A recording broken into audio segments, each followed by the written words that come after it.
Hello everyone, welcome to the first in a series of buying guides on the Ultrabooks I recommend for various use cases. Today's topic is which Ultrabooks are some of the best buys for students in mid to late 21.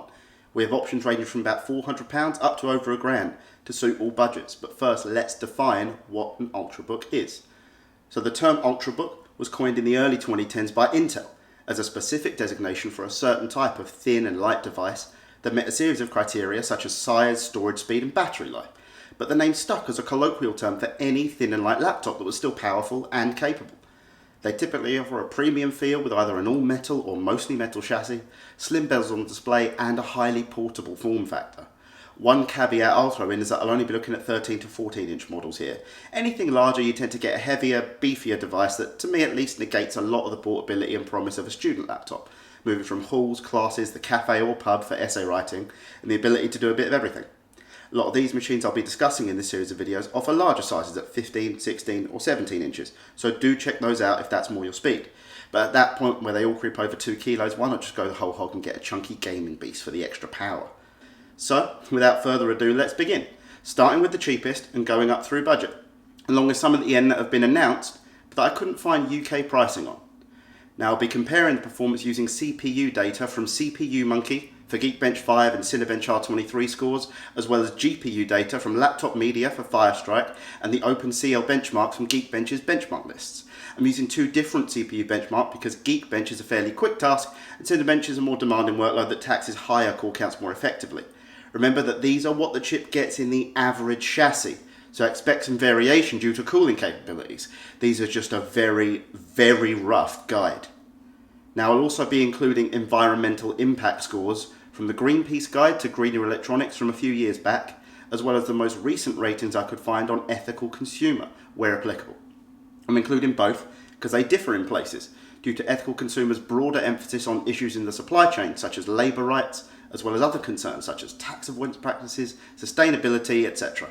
So we'll see some discrepancies between the two scores. Some is due to the age of the Greenpeace report at a few years old, some is the wider scope of ethical consumer.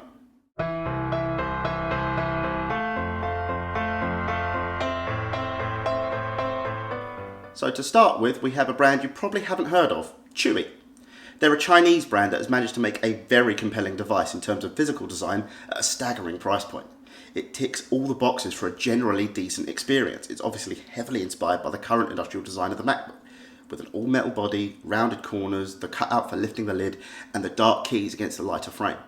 It's 1.5 kilos in weight for decent portability, has a 14-inch 3x2 2K display, and a good mix of ports with one USB-C, one USB-A, a micro SD card slot, and a headphone jack as well as a charging port. All of this for a frankly insane £400 from either Chewy's own web store or via AliExpress or Banggood shipped directly from China. Now in between first researching this video and now, the spec has changed. It originally came with 16GB of RAM, 256GB SSD and a 7th Gen i5.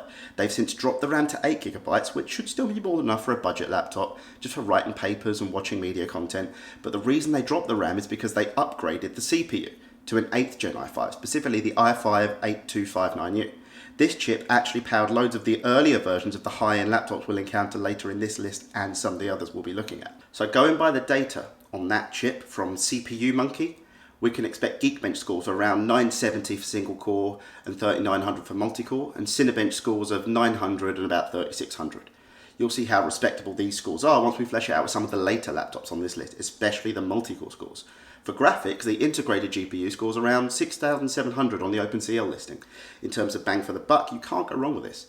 And I think if you're on a budget or just need something basic, it's very, very tempting.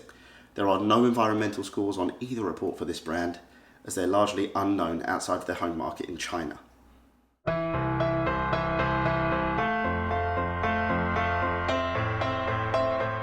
So the next laptop I'd recommend students take a look at is a slight jump in price at £650, but you do get a lot more power and a recognised manufacturer. It's the 14-inch Acer Aspire 5, and yes, this is one of the models that has a bigger 15.6-inch flavour if that's more your thing. You make the jump to a more modern processor in the 11th Gen i5-1135G7, brings roughly 25% more multi-core performance in Geekbench than the previous Chewy at 4,900, and that's the smallest performance difference across all of the metrics. Now in Cinebench, the multi-core performance jumps from around 3,500 to 5,900. Single core differences in both benchmarks are roughly the same jump, from 900s to around 1350. That's a massive difference in day-to-day snappiness, which was already pretty good on the Chewy. Integrated Iris Xe graphics from Intel, but the trimmed down 80 execution unit variant give a Firestrike score of around 2800. In between two revisions of this script, Laptop Media's Firestrike scores for 1135 G7 actually changed from 2800 to up to around 3400. That's why you're seeing a discrepancy with two laptops using this chip in this video. Take the later score as closer to the truth. Port selection is also great with 3 USB-A ports, a USB-C and an HDMI. No microSD this time though. Now it comes with double the storage of the Chewy at 512GB, and this is generally what I consider as a good baseline for high performance laptops. Still 8GB of RAM and a much slimmer chassis, 17.9mm instead of 20.9mm of the Chewy. It's also a shade lighter at 1.45 kilos. You get an Ethernet port, but aside from gamers or content creators who need the extra bandwidth compared to Wi-Fi, I doubt that will impact too many people in all honesty. Now there is an area it loses out to the much cheaper option, and that's the display. It's a fairly basic 16:9, 1920 by 1080 panel. It's fine for movie watching, but the extra vertical real estate on the others can really help with writing documents, as well as reading websites and articles. So this would suit the students who mainly want the laptop as a multimedia machine, or those who don't want to spend the extra 100 it takes to get a truly great device instead of just a good device. Which, I'll be honest, this is still a good device. Now ethically, this brand scored relatively well, which is an indictment of the category as a whole. Acer gets a D+ from Greenpeace and 7 out of 20 from Ethical Consumer. Not great, but not as bad as some of the others we'll encounter in this series.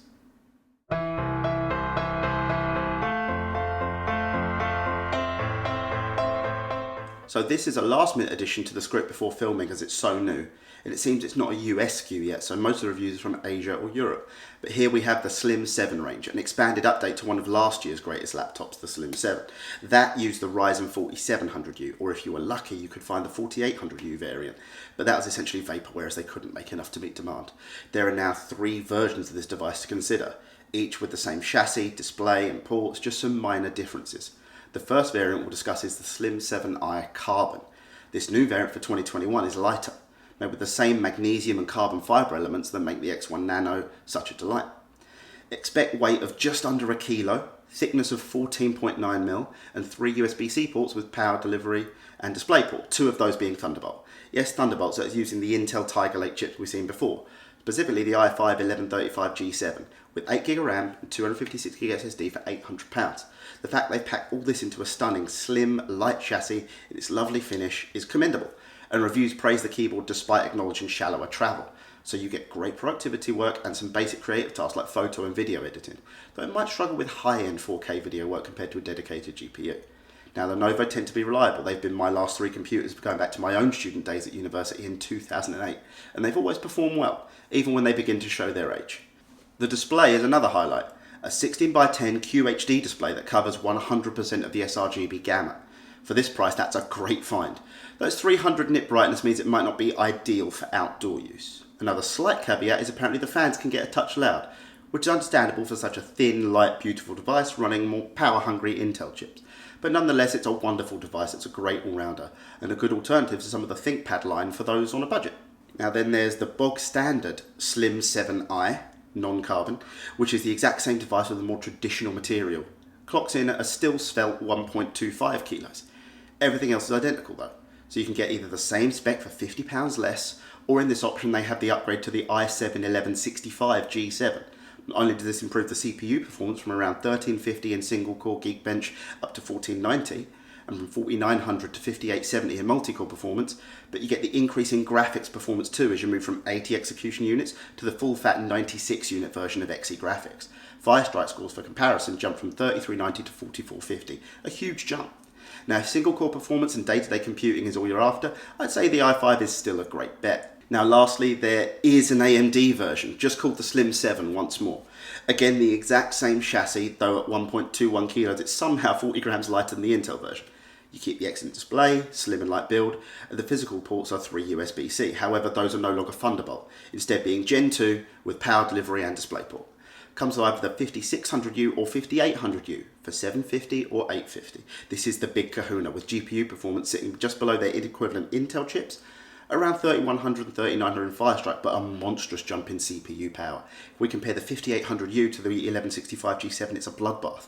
They're well matched in single core on both benchmark, but the AMD is a monster in multi-core. It scores 8140 against 5870 in Geekbench and 11200 versus 6070 in Cinebench.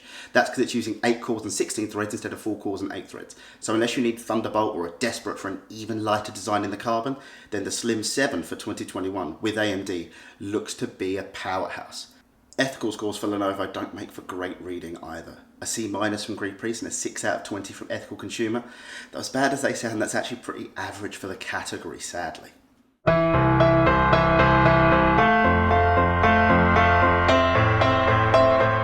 So now we have the first laptop I'd recommend for students that need a dedicated GPU. The Asus Zenbook 14, available from £750 or £1,000 with the dedicated GPU. Slimmer than a lot of devices, it's light at 1.26 kilos for excellent portability, and with a comprehensive set of ports including USB-A, 2 USB-C, an HDMI and a microSD slot. It's a still standard 16:9 1080p panel, but it's fairly colour accurate and should serve entry-level creative work just fine. You get a number pad, a rarity, and a 13 to 14-inch device. Now it's not on the keyboard, that's far too cramped at this size, and besides, Asus loves a gimmick. And this time it's built into the trackpad.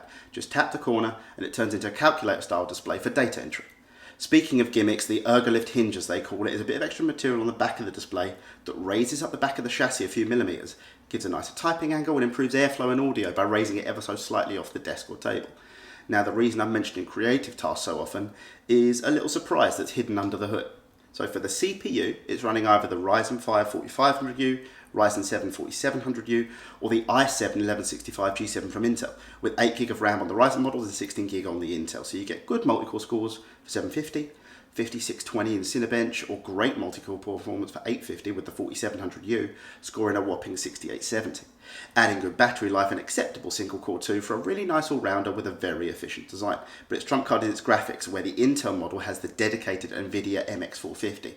Now don't expect RTX or GTX levels of performance from this card for gaming, but most professional applications will run better on Nvidia's platform than integrated graphics, since professionals will tend to use dedicated GPUs and they're the leader in that space, so companies will design with that hardware in mind. You get OpenCL scores around the 28,000 mark, which is massive compared to integrated GPUs, and you'll get 3D Mark Firestrike scores of around 5400, again trouncing the best from Intel and AMD's integrated Xe or Vega graphics. So use cases where this configuration will shine be video editing, Photoshop, CAD work and media consumption.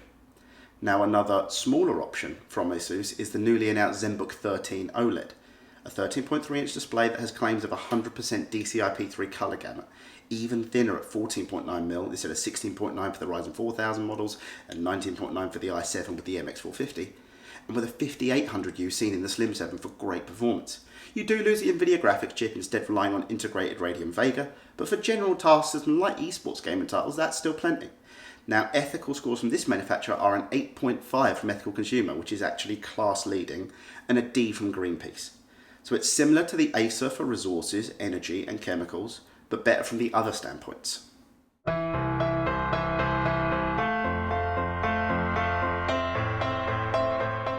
So now we have a manufacturer that will be a surprise to quite a lot of you. Huawei, the firm famous for smartphones and blacklists, also makes very nice laptops. Despite the lack of Google services on their phones, they have full access to Windows for their computers, making this an attractive proposition. Now it's a 14-inch Ultrabook with a 3x2 2160 by 1440 display in a Mac-inspired chassis, with an all-metal build, black keys on a space grey frame and a big flat trackpad. It's pretty light at just under 1.5 kilos and thin at 15.9mm. For that £950 asking price, you're getting 16GB of RAM, 512GB SSD and a Ryzen 7 4800H processor. Port selection includes 2 USB-As, a USB-C and an HDMI. So the 4800H is a powerhouse of a processor. H denotes a higher performance chip, whereas U series denotes a more efficient design that uses less power. So while it has a slight bump over AMD 4000's U series chips we've seen so far in single core, it's the multi-core where this shines, getting scores of 7600 in Geekbench 5 and 10590 in Cinebench R23. It's got the Radeon Vega 7 graphics, so it's not a real powerhouse for graphics tasks like video editing or 3D rendering, but for computing power, this thing is off the charts for an Ultrabook. Couple that with the tall display, you have a fantastic machine for writing, coding and studying. If you happen to have a Huawei phone, it pairs conveniently with that instead of having to use your phone from Windows. And one thing to note that might sway some people is that the webcam can be stowed away for privacy, but it's built into the keyboard so you get an odd up the nose angle to your video calls. But at least it can be stowed away and at least it has it on board. Now this laptop was a lot more tempting before the launch of AMD's 5000 series, with the 5800U in particular giving this chip a run for its money while using much less energy. So battery life should be much better on something like the Slim 7. But the design and display of the Huawei is stunning. And if 3x2 is your thing, this will still be a great buy. Now Huawei scores 6.5 out of 20 from Ethical Consumer and a D from Greenpeace. Not a great showing from either list there, but there aren't many more ethical options to be fair. It's just a void at the moment.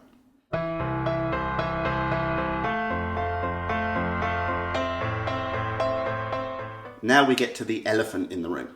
The M1 Macbook Air starting at £1,000. It's thin at 16.1mm at the thickest point in the wedge shape, very light at 1.29 kilos, and a very stylish little Ultrabook. You finally get a decent keyboard after all those years with the horrible butterfly keys. But ignore the marketing, the magic keyboard is just a good scissor switch. And still no touch bar on the Air, which is a huge win in my book. Already a point in its favour over the Pro model, in fact. Now physically, we have a gorgeous 16x10, 2560 by 1600 display. The second QHD display so far, still with the little bit of extra vertical space like the Lenovo. A nice tapered chassis for a good typing angle that is firm and sturdy, while still being no less portable than the other laptops we've mentioned so far.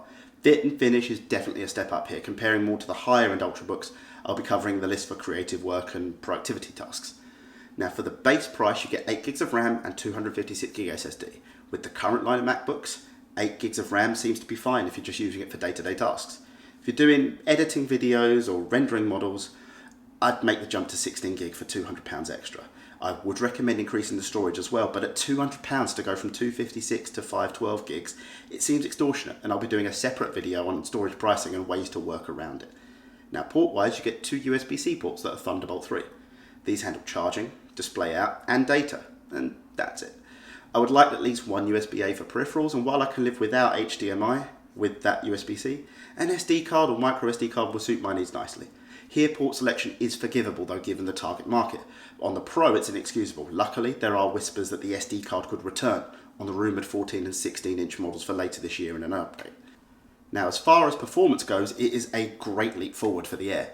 Previously it was relegated to awful i3 SKUs that would still thermal throttle even with their low power. Used to be the laptop I would tell people to avoid. In fact, the 2020 MacBook Air with the Intel chip, an i3 1000 NG4, loses out handily to every laptop on this list, with even the £400 Chewy getting the same single core and more than double the multi-core performance in Geekbench 5. It was a horrific value for money proposition. But the M1 has changed that. It's now the best model in the MacBook lineup for me. The M1 scores around 1700 single core and 7500 multi-core in Geekbench 5, and around 1510 and 7760 respectively in Cinebench R23. This puts it in a class of its own for single core performance. Only Ryzen 5000 Intel 11th Gen desktop CPUs getting anywhere close to it. And of course multi-core performance is very, very good, matching the top end of Ryzen 4000U series chip like the 4800U. But the real trick isn't pure performance, since any Ryzen H series chip can outdo it there, it's the efficiency. It will do this performance on 15 watts, whereas Ryzen pushes around 45 watts or so in the H series. So while Ryzen and Intel's latest gen give good battery life, usually more than enough for a full workday, the M1 MacBooks give even more, and it does all of that without a fan, so it's silent even under load. Now graphically, the integrated GPU performs very well, class leading for integrated GPUs in fact, clocking in OpenCL scores of around 18,000. That means a big edge over integrated AMD Radeon Vega and Intel Iris Xe graphics, but falling short of any GTX, RTX or the Mx450 GPU from Nvidia. But it is well optimized, so while it may not have the horsepower of those, it renders photo and video files very well, especially for the price. In some creative workloads, it will even close the performance gap and outperform the MX cards and lower-end GTX cards like the 1650 due to software optimization from companies like Blackmagic with their latest DaVinci Resolve update, making it a great proposition for low-end creative work. Now, it's not the be-all and end-all device some reviewers are claiming. If you need software that runs on x86 architecture, expect a penalty from the Rosetta translation layer. Though if you're coming from an earlier Mac, the increase in performance sometimes negates the translation penalty entirely, or still exceeds the old machines even with running Rosetta. Pitting it against the AMD-powered Lenovo or the Huawei, you get more raw multi-core performance from those, but your battery life isn't quite as good. Now, I'm a Windows user myself, but if I had to get a Mac, the Air would definitely be the one for me. It's got a better keyboard experience than the Pro, similar colour gamut on the display with only a difference in brightness. It's lighter, it's silent, and with the same chip delivering almost identical performance in short workloads and only a slight hit in extended workloads. A very, very good option overall, but particularly audio work, coding if you lean to macOS, and photography and video workloads. It truly is a killer all-rounder for £1,000. Now, ethically, Apple is an interesting one. They got the second best grade of electronics manufacturers in the Greenpeace Guide with a B-, but scored middle of the pack on ethical consumer with a 6.5 out of 20. Product sustainability, tax policies, and labour rights in the supply chain are definitely what hurt Apple here, being famously anti-repair by using proprietary parts and stupid internal designs. That older 2020 Intel Air, it did have a fan, but it wasn't connected to the CPU, so it throttled like crazy, giving awful performance for a £1,000 device, less than the £400 Chewy machine. There's also the old butterfly keyboards that have finally been relegated. So stubborn was Apple, they shipped those keyboards, even though they were known to fail at such a rate they already had special warranty programs in place just for those keyboards, and they still use them. So while they bang on about recycled materials and renewable energy, they're engaged in a huge greenwashing campaign by making devices that are so difficult to repair and supporting them for much, much less time than Windows usually does. Now, in case you can't tell, I really don't like the way they do things, despite how performant that new range is.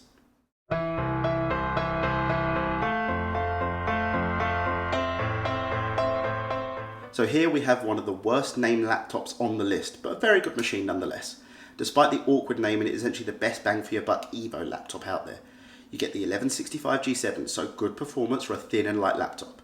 Really looks like Lenovo's answer to the Macbook Air. It's a Lenovo, so you're getting a great keyboard and good reliability. In fact, as it's pitched at business users, in some markets you could even get it with Windows 10 Pro if that's something you need. It's really sleek with a lovely two-tone silver finish, and it's only 14.9mm thick and 1.26 kilos in weight. Still manages to offer a USB-C with Thunderbolt 4, 2 USB-As and an HDMI port despite this slim form factor. Manufacturers like Dell or Apple should definitely take note of the ThinkBook 13S Gen 2. You're also getting a nice 16x10 display, 1920 by 1200, along with 16 gigs of RAM and a 512 gig SSD. So more bang for your buck there than the Mac for the same price, and a slight drop in resolution on the display, but Full HD isn't really a deal breaker at this size. Performance-wise, we've seen what this chip can do, though a device this thin may need the fans going a fair bit to cool such a warm chip in such a thin chassis. You get integrated graphics and single-core performance, not too far off the best current gen chips for that, like Ryzen 5000, Apple M1. Although Ryzen 4000, 5000 and M1 do have a healthy lead in multi-core performance against the 1165 G7. Now it's a great all-rounder, being very good at everything, even if not truly great at anything except portability. Though it is a little tough to recommend in a world where the Zenbook 14, the Macbook, the Macbook Air and especially the Lenovo Yoga Slim 7 range I mentioned earlier all exist, as they all excel in different areas that the ThinkBook can't quite meet. It can't quite match the MacBook in single-core workloads. It can't quite match the MacBook or the Zenbook with the Mx450 in graphics. Can't quite match any of them in multi-core workloads where the Huawei and the Lenovo are just beasts, and it can't quite match the lightweight of the Slim 7i Carbon. But it's hard to be too down on this laptop when it has the best I/O outside of the Zenbook so far, and is so thin and light.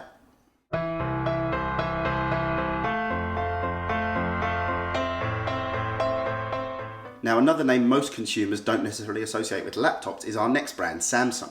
The South Korean giant was the world's leading smartphone manufacturer until Xiaomi recently overtook them for one quarter, along with manufacturing TVs, home appliances, audio equipment owning the Harman Kardon AKG brands, SSDs and more. But their laptops haven't had the same impact as their other sectors.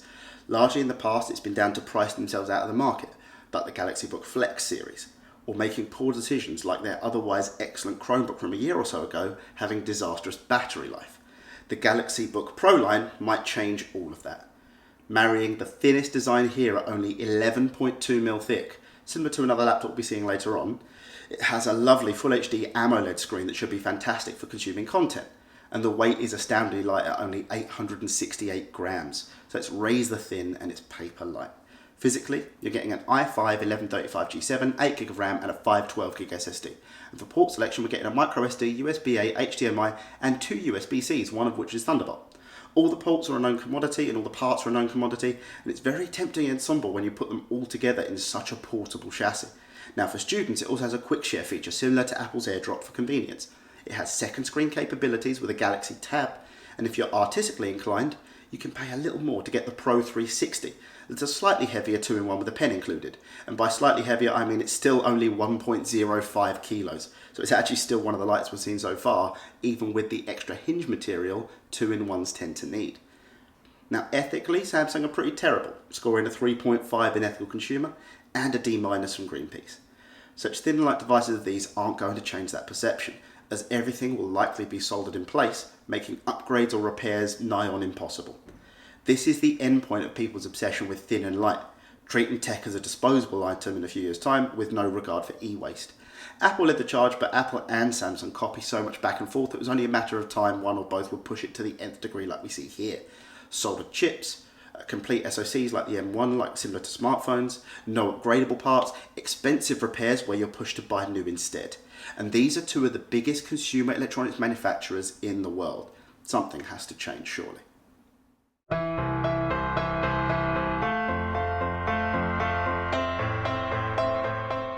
Now there are a lot more expensive options out there compared to the ThinkBook and the MacBook and the Zenbook and the MateBook, but I wouldn't recommend many of them for students.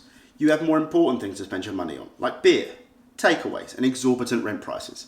So the next few laptops all have something a little different to make them worth it to some types of customers, but not everyone. So first up is the HP NV13 at £1,200. Like most of the laptops on this list so far, you're getting great specs in what have been traditionally upper mid-range prices, not spending ridiculous amounts. So for example, with Apple, it's the Air, not the Pro I'd recommend. HP has the Spectre range, which is stunning in its design as their flagship laptop, and the Envy is meant to sit just below it, offering less flashy finishes and visual flourishes, but similar productivity and performance. And that's what we have here, one of the Envy line. A lot of the specs sound good, but not too out of the ordinary. 16:9, 1080p screen is okay, and it does accept touch input, which is nice. Having had an iPad and a touchscreen all-in-one desktop for the last few years, it'll be hard for me to go back to a non-touch display. HP always have great keyboards and decent sound, so it ticks all the boxes. It's light at 1.3 kilos, has a good selection of ports with USB-C, 2 USB-A and a micro SD card slot. Now I can forgive it not having HDMI as the USB-C has DisplayPort as well. You get 16 gigs of RAM and a whopping 1TB SSD, which is great, but the trump card is the silicon that's under the hood on this model. Not only are we getting the very capable 1165 G7 like the ThinkBook and other laptops we've seen, we're getting the dedicated Nvidia Mx450 graphics chip as well, similar to the Zenbook. So all the perks of the Evo platform, but with that extra boost for graphically intensive workloads or some light gaming. Students that want an all-in-one device that can handle work, hobbies and play could do worse than look at this little gem, though the Zenbook 14 is tempting as well at a similar price. Or if you could be tempted for more graphics power and a switch to a taller 16:10 display, the 14-inch version of this machine with a 1650 Ti Max Q can be having just a couple hundred more coming in at £1,400. It's slightly heavier at 1.5 kilos and slightly thicker, but for the right person that will mean little difference considering the increase in power, largely due to the 4 gig of VRAM on that graphics card instead of 2 gigs the MX chip has. Ethically, HP doesn't come out great either, scoring 5.5 out of 20 in ethical consumers rankings, the lowest we've seen so far, apart from Samsung. Fares a little better in Greenpeace, scoring a C+ overall, one of the best rankings on that list.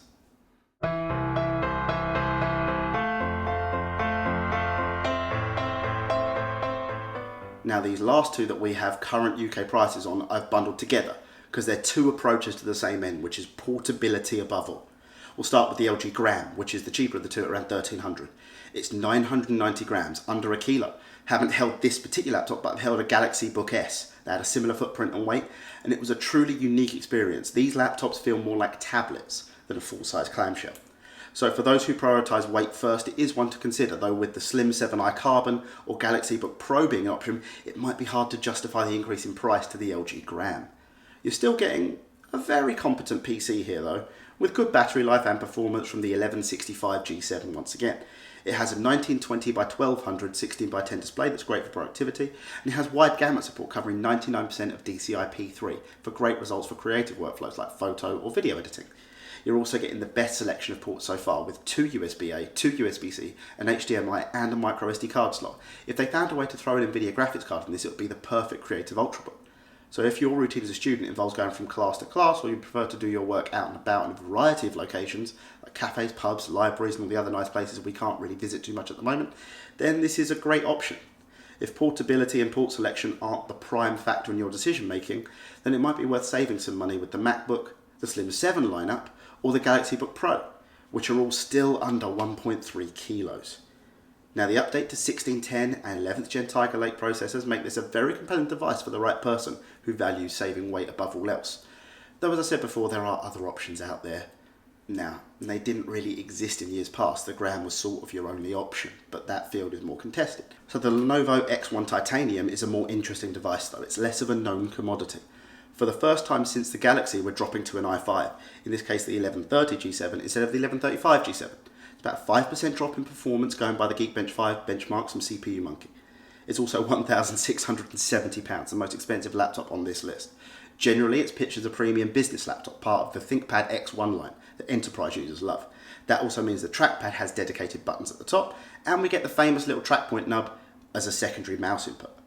ThinkPads have been famous for the best keyboards in the business for a long time, and while this may not live up to it, it's hard to believe it will match X1 Carbons, and that it should still be great. You only get two USB-C Thunderbolt 4 ports, no others. Now, the reason I even bring this laptop up is the industrial design and the build of the chassis. The reason it is the price it is the chassis. It's titanium and is only 11.5mm thick. That means it's close to only 2/3 the thickness of other laptops on this list aside from the Samsung.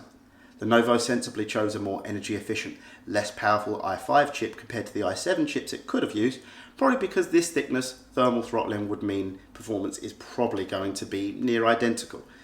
Similar choice that Samsung made. Now, it also has great microphones with 4 360-degree far-field mics, making it suited to video calling, which could be great in the age of Zoom. I can only think of specific use cases where this device makes sense, but it's interesting to see just how thin and svelte they've managed to make a full clamshell laptop.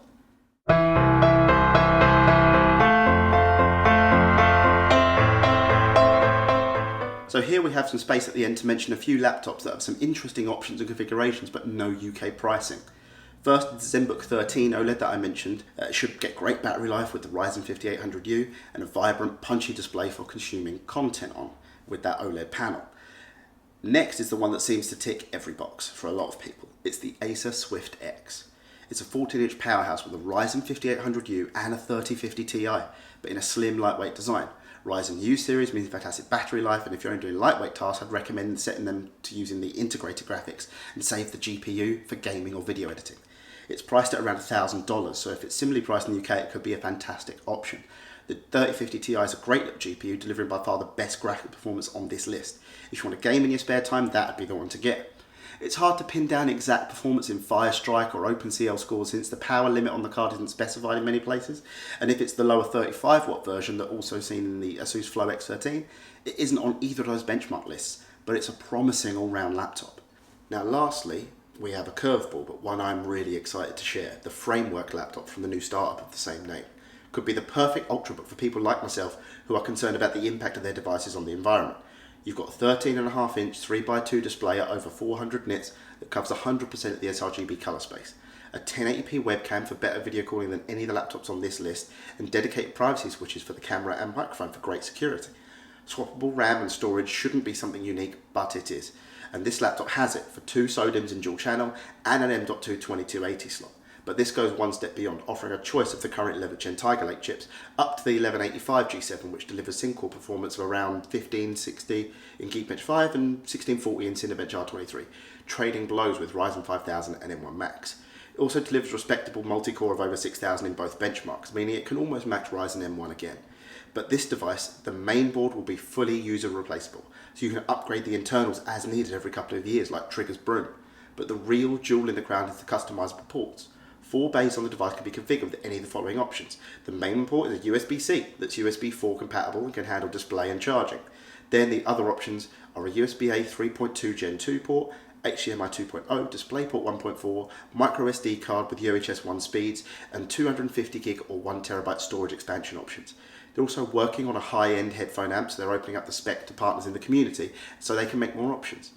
Now the benefit of this is that all 4 ports can be configured however you'd like.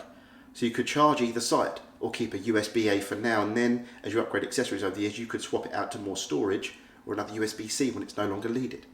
Now I think I'll personally go with a USB-C either side for charging however I'd like and display out, a USB-A for any accessories like audio interfaces or older hard drives, and a microSD slot for camera gear, where I'm slowly changing all my SD cards to microSD with an adapter to save space and give me more laptop compatibility without dongles and card readers. Pricing will be similar to comparably spec Ultrabooks according to Framework's press release, and they should ship later in 2021. In the US, it's about $1,000 for an i5 1135G7 and 8 gigs of RAM, $1,400 for the i7 1165G7 and 16 gig of RAM, and $2,000 for the 1185G7 and 32 gigs. If you want to assemble it yourself and pick the parts individually, it starts at $750. And for an i7 1165G7 to get the better graphics, 32 gigs of RAM, a 1TB SSD, and configured with 2 USB-Cs, a USB-A, and a microSD card slot, you'd be looking at $1,300, which seems like a steal. Now, I'll do a video on it in more detail when UK pricing and availability is announced, and I can't wait to look at it in more depth. So there we have it. That's my rundown of the best laptops for students in mid to late 2021. Comment below on which you would choose and why, or recommend anything else you might consider a good choice as well for the rest of the community. Take care, everyone. Have a good day.